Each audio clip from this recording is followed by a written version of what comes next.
দেখেন, ঋণ নিয়ে এই ঋণের বিনিময়ে ঋণ গ্রহীতা মানে যে ঋণ নিয়েছে তার থেকে কোনো ধরনের উপকৃত হওয়া ইসলামী শরিয়া জায়েজ নেই।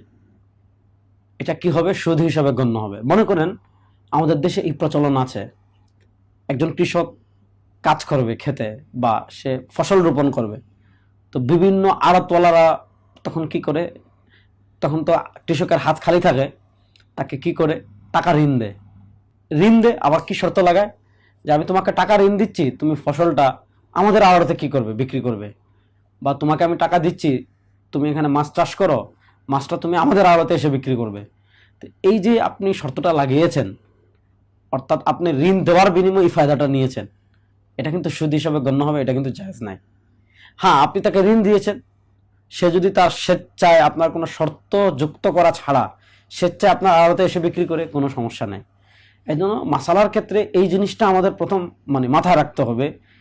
ঋণ দিয়ে ঋণের দেওয়ার কারণে যে ঋণ নিয়েছে তার থেকে যিনি ঋণ দিয়েছেন কোনো ধরনের এই ঋণের বিনিময় কোনো ধরনের উপকার গ্রহণ করা জায়েজ নাই।